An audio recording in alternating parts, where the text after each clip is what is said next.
여러분, 지금 이 순간 몸 어딘가가 아프십니까? 아침에 일어나 첫 발을 내딛는 순간 무릎에서 느껴지는 그 뻑뻑함, 계단 한 칸을 내려올 때마다 저절로 얼굴이 찌푸려지는 그 통증, 날씨가 조금만 흐려도 온 관절이 쑤시고 아파서 잠을 이루지 못하는 그 긴 밤들, 혹은 손가락 마디가 부어서 반지가 빠지지 않고 아침마다 주먹을 쥐는 것조차 힘드신 분들, 여러분 중에 지금 이 순간에도 그 고통 속에 계신 분이 분명히 계실 겁니다. 그 고통, 약으로만 해결하려 하셨습니까? 멈추십시오. 지금 바로 제 진료실에서 있었던 일입니다. 65살 박상일 님이 진료실 문을 열고 들어오셨습니다. 두 손에 약봉지를 한가득 들고 계셨습니다. 소염 진통제, 스테로이드, 관절 영양제, 위장 보호제, 무릎 관절염 때문에 5년째 매일 이 약들을 드시고 계셨습니다. 약을 먹으면 잠시 통증이 줄어들었습니다. 하지만 약효가 떨어지면 통증은 어김없이 돌아왔습니다. 5년 동안 그 반복이었습니다. 박님은 의자에 털썩 앉으시며 이렇게 말씀하셨습니다. 선생님, 저 이제 약 없이는 하루도 못 삽니다. 이게 맞는 건지 모르겠습니다. 그 말이 제 가슴을 찔렀습니다. 저는 그분께 약봉지를 잠시 내려놓으시고 저의 이야기를 들어달라고 했습니다. 관절 통증을 약으로만 관리하는 것은 집안에 불이 났는데 영리 감지기 배터리만 빼는 것과 같습니다. 통증이라는 신호는 사라지지만 불은 계속 타고 있습니다.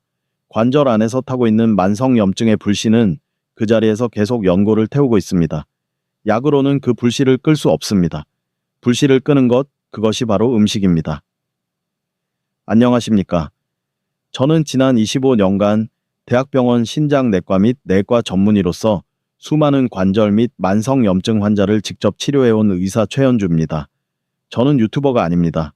5년째 약만 먹다가 결국 인공관절 수술대에 오른 환자의 손을 잡고 왜 더 일찍 이 방법을 알려드리지 못했을까 하고 눈물 흘렸던 의사입니다. 오늘 이 자리에서 제가 25년 임상에서 직접 확인한 약 없이 관절염증을 자연적으로 줄이는 음식 10가지와 그 올바른 섭취법을 모두 공개하겠습니다. 의사생활 25년을 걸고 말씀드립니다. 누가 뭐래도 비난을 받더라도 오늘 이 이야기는 반드시 해야 합니다. 오늘 영상 끝까지 보시면 3가지를 얻어가십니다. 첫 번째, 관절염증을 자연적으로 끄는 10가지 음식과 그 과학적 이유. 두 번째, 같은 음식도 잘못 드시면 오히려 염증을 키우는 정확한 섭취법. 세 번째, 이 음식들로 실제로 통증이 줄어든 환자들의 생생한 이야기. 절대 중간에 끄지 마십시오. 7번째 음식은 여러분이 지금 냉장고에 반드시 갖고 계실 그것인데 잘못 드시면 오히려 관절 염증을 2배로 키웁니다. 지금 바로 댓글창에 염증 제로라고 4글자를 적어주십시오. 손으로 적는 순간 뇌는 이것을 생명과 직결된 약속으로 인식합니다. 이것은 단순한 댓글이 아닙니다. 오늘부터 밥상으로 관절 염증을 끄겠다는 여러분 자신과의 엄숙한 서약입니다. 좋아요 버튼도 지금 바로 눌러 주십시오. 그 한 번의 클릭이 약봉지 대신 건강한 밥상으로 삶을 바꾸겠다는 굳은 다짐입니다. 자, 시작하겠습니다. 왜 음식이 관절 염증을 끌 수 있을까요? 먼저 이것부터 이해하셔야 합니다. 관절 염증의 뿌리는 우리 몸의 면역 반응입니다. 몸 안에 염증을 일으키는 물질이 들어오거나 만들어지면 면역 세포들이 반응하며 염증 신호 물질인 사이토카인을 분비합니다. 이 사이토카인이 관절 안에 쌓이면 연골이 파괴되고 통증이 생깁니다. 마치 집안의 연기가 자욱해지면 자동으로 스프링클러가 작동하듯 몸이 스스로 염증 반응을 일으키는 것입니다. 그런데 어떤 음식들은 이 사이토카인의 생성을 직접적으로 억제합니다. 스프링클러를 작동시키는 신호 자체를 차단하는 것입니다. 이것이 음식이 관절 염증을 끄는 원리입니다. 반대로 어떤 음식들은 이 사이토카인 생성을 폭발적으로 증가시킵니다. 지금 드시는 음식이 염증을 끄고 있는지, 키우고 있는지, 그 차이가 5년 후, 10년 후 여러분의 관절을 결정합니다. 콩팥은 침묵의 장기이듯 관절도 침묵합니다. 연골의 70%가 닳아 없어질 때까지 심각한 신호를 보내지 않습니다. 지금 이 영상을 보고 계신 여러분의 관절 연골이 지금 이 순간 얼마나 남아있는지 아무도 모릅니다. 지금 시작하지 않으면 늦을 수 있습니다. 자, 약 없이 관절 염증을 잡는 10가지 음식. 지금부터 하나씩 공개하겠습니다. 첫 번째 음식입니다. 체리와 블루베리. 작고 동글동글한 체리와 블루베리. 새콤달콤한 그 맛 뒤에 관절 염증을 끄는 강력한 성분이 숨어 있습니다. 체리와 블루베리에는 안토시아닌이라는 폴리페놀 성분이 풍부합니다. 이 성분이 관절 염증의 핵심 물질인 사이클로옥시게나아제 효소의 활동을 억제합니다. 쉽게 말씀드리면 관절 안에서 염증을 만들어내는 공장의 전원을 끄는 것과 같습니다. 실제로 미국에서 진행된 연구에서 통풍 환자들이 체리를 정기적으로 섭취했을 때 통풍 발작 빈도가 절반 가까이 줄었다는 결과가 나왔습니다. 제주에 사시는 62살 형이순 님이셨습니다. 통풍성 관절염으로 발가락 관절이 터질 것처럼 부어오를 때마다 병원에 달려오셨습니다.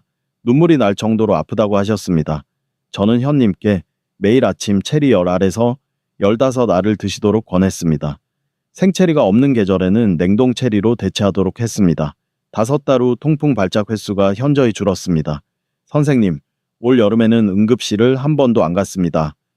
라고 하셨습니다. 올바른 섭취법입니다. 체리와 블루베리는 반드시 신선한 것으로 드시거나 무가당 냉동 제품으로 드십시오. 설탕에 절인 체리 잼 음료수는 효과가 없습니다. 오히려 설탕이 염증을 키웁니다. 하루 적정량은 체리 15알 또는 블루베리 한 줌 약 80g입니다. 공복보다 식후에 드시는 것이 위장에 부담이 덜합니다. 당뇨가 있으신 분은 혈당에 영향을 줄 수 있으니 소량씩 드십시오. 두 번째 음식입니다. 시금치와 케일, 짙은 녹색의 잎이 채소, 시금치와 케일, 이 채소들이 관절 연골을 보호하는 비타민의 보고라는 사실을 아십니까? 시금치와 케일에는 비타민 K, 비타민 C, 루테인, 제아잔틴이 풍부합니다. 비타민 K는 연골세포의 생존에 필수적인 영양소입니다. 비타민 K가 부족하면 연골세포가 빠르게 사멸합니다. 비타민 C는 콜라겐 합성에 반드시 필요합니다. 관절 연골의 주요 구성 성분이 바로 콜라겐입니다. 비타민 C 없이는 콜라겐이 만들어지지 않습니다. 아무리 좋은 콜라겐 영양제를 드셔도 비타민 C가 부족하면 흡수가 되지 않습니다. 광주에 사시는 67살 임정희 님이셨습니다. 무릎 연골이 얇아져서 걸을 때마다 뼈가 직접 부딪히는 듯한 통증이 온다고 하셨습니다. 엑스레이를 찍으면 관절 간격이 눈에 띄게 좁아져 있었습니다. 저는 임 여사님께 매일 시금치를 살짝 데쳐서 드시도록 권했습니다. 참기름이나 들기름 한 방울, 마늘 조금, 아무것도 바꾸지 않고 이것 하나만 4개월 후 통증 강도가 줄었습니다. 다음 엑스레이에서 관절 강역이 약간 회복된 것이 확인되었습니다. 선생님, 마트에서 장을 보고 버스를 타고 집에 올 수 있게 되었습니다. 라고 하셨습니다. 올바른 섭취법입니다. 시금치와 케일은 살짝 데쳐서 드십시오. 날것으로 드시면 옥살산이 칼슘 흡수를 방해합니다. 2분에서 3분 살짝 숨이 죽을 정도만 데쳐 드십시오. 단, 소금을 넣지 마십시오. 들기름이나 참기름 한 방울, 마늘을 곁들이면 맛도 좋고 흡수율도 높아집니다. 하루 적정량은 손바닥 한 가득입니다. 신장 결석이 있으신 분은 옥살산 함량 때문에 양을 줄이시고 담당 의사와 상담하십시오. 세 번째 음식입니다. 아보카도. 아보카도. 최근 우리 식탁에도 자주 오르기 시작한 과일입니다. 값이 조금 비싸지만 관절 염증을 끄는 데 있어서 그 값을 하고도 남는 음식입니다. 아보카도에는 올레산이라는 단일 불포화 지방산이 풍부합니다. 이 올레산이 관절 염증의 핵심 매개 물질인 인터루킨 1 베타의 생성을 직접적으로 억제합니다. 관절 안에서 염증 신호를 전달하는 메신저를 차단하는 것입니다. 또한 아보카도에는 아보카도 소야 불검 화물이라는 성분이 들어있는데 이 성분이 연골세포의 재생을 촉진하고 연골 파괴를 억제합니다. 프랑스에서는 이 성분을 추출하여 관절염 치료제로 승인받아 사용하고 있을 정도입니다. 올바른 섭취법입니다. 아보카도는 충분히 가히 익은 것을 드십시오. 손가락으로 살짝 눌렀을 때 약간 들어갈 정도가 적당합니다. 레몬즙을 뿌려 드시면 산화를 막고 비타민C가 올레산 흡수를 높여줍니다. 소금을 뿌리거나 마요네즈와 함께 드시지 마십시오. 나트륨이 관절 부종을 악화시킵니다. 하루 적정량은 반 개입니다. 아보카도는 칼로리가 높으므로 너무 많이 드시면 체중이 늘고 오히려 관절에 부담이 됩니다. 네 번째 음식입니다. 올리브유, 황금빛 올리브유. 지중해 연안 국가들의 관절염 발생률이 낮은 이유 중 하나가 바로 올리브유의 일상적인 사용입니다. 올리브유의 올러칸탈이라는 성분은 이부프로펜과 유사한 항염 메커니즘을 가집니다. 즉 음식 속에 천연 소염 성분이 들어있는 것입니다. 올러칸탈은 염증을 일으키는 콕스1과 콕스2 효소를 모두 억제합니다. 또한 엑스트라 버진 올리브유의 폴리페놀은 관절 연골 세포를 산화 스트레스로부터 보호합니다. 2000년 넘게 지중해 사람들이 올리브유를 요리에 사용해 왔습니다. 그들의 관절 건강 통계가 우리와 다른 이유가 여기에 있습니다. 올바른 섭취법입니다. 반드시 엑스트라 버진 올리브유를 사용하십시오. 일반 올리브유나 퓨어 올리브유는 한겸 성분인 올러칸탈 함량이 현저히 낮습니다. 올리브유는 고온에 약합니다. 볶음이나 튀김에는 사용하지 마십시오. 열이 가해지면 올러칸탈이 파괴됩니다. 나물에 무칠 때, 샐러드에 뿌릴 때, 요리 마지막에 살짝 뿌릴 때 사용하십시오. 하루 적정량은 큰 숟가락으로 하나, 약 15ml입니다. 자, 4가지를 말씀드렸습니다. 아직 6가지가 남아 있습니다. 그 중에서 7번째는 여러분이 오히려 좋다고 믿어 매일 드시고 있을 바로 그 음식인데 지금과 같이 드시면 관절 염증을 폭발적으로 키우고 있는 것입니다. 절대 끄지 마십시오. 5번째 음식입니다. 호두와 아몬드. 주먹만한 호두 속에 관절 염증을 끄는 강력한 무기가 숨어 있습니다. 호두에는 알파-리놀렌산이라는 오메가3 지방산이 풍부합니다. 이 성분이 관절 염증을 일으키는 아라키돈산의 생성을 억제합니다. 아라키돈산은 붉은 고기, 가공식품, 트랜스 지방에서 많이 생성되는 강력한 염증 촉진 물질입니다. 호두의 알파-리놀렌산이 이 아라키돈산 생성 경로를 차단하는 역할을 합니다. 아몬드에는 비타민 E와 마그네슘이 풍부합니다. 비타민 E는 관절막을 보호하는 항산화 성분이고 마그네슘은 근육과 인대를 이완시켜 관절 주변의 긴장을 풀어줍니다. 관절이 아프신 분들이 근육이 항상 긴장되어 있는데 마그네슘이 이 긴장을 완화시켜줍니다. 대구에 사시는 64살 김정남 님이셨습니다. 어깨 관절염으로 팔을 위로 올리는 것이 힘드셨습니다. 머리를 감는 것도 선반 위에 물건을 꺼내는 것도 혼자 하기 힘드셨습니다. 저는 김님께 매일 아침 호두 5알과 아몬드 10알을 함께 드시도록 권했습니다. 아무것도 바꾸지 않고 이것만. 3달 후 팔을 올리는 각도가 늘었습니다. 선생님, 이제 혼자 머리를 감을 수 있습니다. 라고 하셨습니다. 올바른 섭취법입니다. 호두와 아몬드는 반드시 소금이 없는 제품을 드십시오. 시중에 파는 구운 견과류 중에는 소금이 들어간 것이 많습니다. 성분표를 확인하시고 무염 제품을 선택하십시오. 기름에 튀긴 것도 피하십시오. 산화지방이 관절 염증을 악화시킵니다. 하루 적정량은 호두 5알, 아몬드 10알입니다. 이 이상 드시면 칼로리가 높아 체중이 늘 수 있습니다. 6번째 음식입니다. 파인애플. 달콤하고 상큼한 파인애플 속에 관절 부종과 염증을 직접적으로 줄이는 단백질 분해 효소가 들어있다는 사실을 아십니까? 파인애플의 브로멜라인이라는 효소는 혈액 속 염증 물질을 분해하고 관절 주변의 부종을 줄입니다. 또한 브로멜라인은 관절로 향하는 혈류를 개선하여 영양 공급을 늘리고 노폐물 배출을 촉진합니다. 독일과 미국에서는 브로멜라인을 추출하여 관절 수술 후 부종 치료에 사용합니다. 그 원료가 바로 파인애플입니다. 울산에 사시는 65살 조명자 님이셨습니다. 발목 관절 수술을 받으신 후에도 발목 부종이 가라앉지 않아 오랫동안 고생하셨습니다. 운동화 끈을 묶으면 발목이 불룩하게 올라올 정도였습니다. 저는 조 여사님께 매일 파인애플을 소량씩 드시도록 권했습니다. 2달 후 발목 부종이 눈에 띄게 줄었습니다. 운동화를 정상적으로 신을 수 있게 되셨습니다. 선생님, 이제 운동화 끈을 묶어도 발목이 안 부릅니다. 라고 하셨습니다. 올바른 섭취법입니다. 파인애플은 반드시 생파인애플로 드십시오. 통조림 파인애플은 가열 과정에서 브로멜라인이 파괴됩니다. 주스도 마찬가지입니다. 브로멜라인은 열에 약합니다. 생파인애플을 그냥 드시거나 냉동 파인애플을 해동하여 드십시오. 하루 적정량은 2조각에서 3조각 약 100g입니다. 신장 기능이 약하신 분은 칼륨 함량이 높으므로 소량만 드십시오. 위장이 약하신 분은 식후에 드십시오. 지금 이 영상을 보시면서 관절 때문에 고생하시는 분이 주변에 생각나십니까? 지금 바로 카카오톡 가족 단체 채팅방에 이 영상을 공유해 주십시오. 이거 꼭 봐. 한마디만 적어서요. 여러분의 공유 한 번이 그분의 삶을 바꿀 수 있습니다. 알면서도 말하지 않으면 그분이 결국 수술대에 오르셨을 때 평생 후회하게 됩니다. 7번째 음식입니다. 붉은 파프리카. 여기서 반드시 중요한 경고를 먼저 드리겠습니다. 집중해 주십시오. 파프리카는 관절 염증을 끄는 비타민C의 가장 강력한 공급원입니다.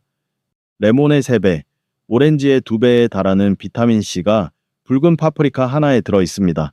비타민C는 관절 연골의 주성분인 콜라겐 합성에 필수적입니다. 또한 비타민C는 강력한 항산화 작용으로 관절 세포를 산화 손상에서 보호합니다. 그런데 여러분 중에 파프리카를 이미 드시고 계신 분들이 계실 겁니다. 그 중에서 파프리카를 볶음 요리에 넣거나 뜨거운 국에 넣어 드시는 분들이 계십니까? 지금 이 말씀 집중하십시오. 비타민C는 열에 극도로 약합니다. 60도 이상에서 빠르게 파괴됩니다. 파프리카를 가열하면 비타민C가 거의 사라집니다. 파프리카를 드시면서 오히려 관절에 아무런 도움이 안 되고 있는 겁니다. 이것이 7번째 음식의 함정입니다. 좋다고 알고 드시지만 잘못된 방법으로 드셔서 효과를 전혀 못 보고 계신 분들이 대부분입니다. 올바른 섭취법입니다. 파프리카는 반드시 날 것으로 드십시오. 씻어서 그냥 드시거나 채를 썰어 샐러드로 드십시오. 드레싱을 뿌릴 때는 들기름이나 올리브유를 소량 사용하십시오. 지용성 비타민의 흡수를 돕습니다. 초고추장에 찍어 드시는 것도 좋습니다. 단, 초고추장의 소금 양을 최소화하십시오. 하루 적정량은 중간 크기 절반입니다. 빨강, 노랑, 주황 색깔 파프리카 모두 좋습니다. 8번째 음식입니다. 생강과 강황의 조합. 앞서 생강과 강황을 따로 말씀드린 적이 있습니다. 이 두 가지를 함께 드실 때 시너지 효과가 발생한다는 사실을 오늘 처음 들으시는 분이 많으실 겁니다. 생강의 진저롤과 강황의 커큐민은 각각 다른 경로로 관절 염증을 억제합니다. 진저롤은 염증 신호 전달을 차단하고 커큐민은 염증 유전자의 발현 자체를 억제합니다. 두 가지를 함께 드시면 서로 다른 경로를 동시에 차단하므로 한겸 효과가 각각 단독으로 드실 때의 3배 이상으로 증가합니다. 여기에 검은 후추를 더하면 커큐민 흡수율이 2000배 높아집니다. 전주에 사시는 68살 오선미님이셨습니다. 손가락 류마티스 관절염으로 아침마다 손가락이 굳어서 움직이기 힘드셨습니다. 특히 날씨가 흐리거나 비가 오는 날이면 손가락 마디가 불처럼 타는 것 같다고 하셨습니다. 저는 오 여사님께 매일 아침 생강 강황 차를 만들어 드시도록 권했습니다. 생강 엄지손가락 한 마디, 강황 가루 4분의 1티스푼, 검은 후추 아주 조금, 따뜻한 물에 우려서 3개월 후 아침 강직 시간이 눈에 띄게 줄었습니다. 선생님, 이제 아침에 일어나서 바로 밥을 할 수 있게 되었습니다. 라고 하셨습니다. 올바른 섭취법입니다. 생강은 얇게 썰어 뜨거운 물에 5분 이상 우리십시오. 강황 가루 4분의 1티스푼과 검은 후추 한 꼬집을 넣으십시오. 여기에 들기름이나 코코넛 오일을 한 방울 넣으시면 커큐민 흡수가 더욱 좋아집니다. 반드시 식후에 드십시오. 공복에 드시면 위장에 자극이 됩니다. 하루 한 잔에서 2잔이 적당합니다. 9번째 음식입니다. 렌틸콩과 검은콩, 콩류는 관절 건강에 있어 과소평가되어 있는 음식입니다. 일본의 나토, 한국의 된장과 청국장, 이 발효 콩 식품들이 오랜 세월 동아시아 어르신들의 관절을 지켜온 비결 중 하나입니다. 렌틸콩과 검은콩에는 안토시아닌, 이소플라본, 식이섬유가 풍부합니다. 안토시아닌은 체리와 블루베리에서도 말씀드린 강력한 한겸 성분입니다. 이소플라본은 여성 호르몬과 유사한 구조로 연골 세포를 보호합니다. 식이섬유는 장내 유익균을 증가시켜 전신 염증 수준을 낮춥니다. 최근 연구에서 장 건강과 관절 건강이 밀접하게 연결되어 있다는 것이 밝혀졌습니다. 장이 건강하면 관절 염증도 줄어듭니다. 올바른 섭취법입니다. 렌틸콩은 물에 씻어 바로 삶을 수 있어 간편합니다. 밥에 넣어 함께 지으시거나 수프로 만들어 드십시오. 검은콩은 하룻밤 물에 불렸다가 삶아서 드십시오. 단, 간장 조림처럼 짜게 드시면 나트륨 과부하로 관절 부종이 악화됩니다. 소금 없이 드시거나 최소한의 간으로 드십시오. 하루 적정량은 밥 한 공기에 2숟가락 정도 넣어 드시는 양입니다. 10번째이자 마지막 음식입니다. 사골과 뼈 국물. 여러분, 할머니가 끓여주신 사골국 기억하십니까? 뽀얀 국물에서 올라오는 고소한 향기. 그 사골국이 단순한 보양식이 아니라 관절을 직접적으로 보수하는 의학적 음식이라는 사실을 아십니까? 사골과 동물뼈를 오래 끓이면 콜라겐, 젤라틴, 글루코사민, 콘드로이틴이 국물로 녹아 나옵니다. 이 성분들은 약국에서 파는 관절 영양제의 핵심 성분들입니다. 돈 들여 영양제에 살 필요가 없습니다. 사골국 한 그릇이면 됩니다. 콜라겐은 관절 연골의 구조를 이루고 글루코사민은 연골세포의 먹이가 되며 콘드로이틴은 관절 안의 윤활액이 충분히 유지되도록 돕습니다. 인천에 사시는 69살 배인숙 님이셨습니다. 무릎 연골이 거의 다 닳아서 인공관절 수술을 권유받으셨는데 수술이 너무 무서워서 미루고 계셨습니다. 걸을 때마다 뼈소리가 나고 10분 이상 걷기가 힘드셨습니다.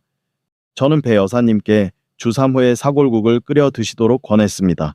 반드시 기름을 걷어내고 소금 없이 드시도록 했습니다. 6개월 후 걷는 시간이 눈에 띄게 늘었습니다. 뼈소리가 줄었습니다. 선생님, 어제 30분을 걸었습니다. 기적 같습니다. 라고 하셨습니다. 올바른 섭취법입니다. 사골국은 반드시 기름을 완전히 걷어내고 드십시오. 사골기름은 포화 지방이 많아 관절 염증을 오히려 악화시킵니다. 끓인 후 냉장고에서 식히면 기름이 위에 굳어서 떠오릅니다. 그것을 완전히 걷어내십시오. 소금을 넣지 마십시오. 간을 하고 싶으시면 마지막에 아주 소량만 하십시오. 6시간 이상 끓여야 콜라겐과 글루코사민이 충분히 녹아나옵니다.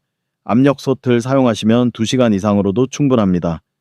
자, 이제 10가지를 모두 말씀드렸습니다. 체리와 블루베리, 시금치와 케일, 아보카도, 올리브유, 호두와 아몬드, 파인애플, 붉은 파프리카, 생강 강황조합, 렌틸콩과 검은콩, 그리고 사골국. 이 10가지는 모두 지금 당장 시장에서 구하실 수 있고 비싸지 않고 특별한 조리법도 필요 없는 것들입니다. 하지만 올바른 방법으로 꾸준히 드셔야 합니다.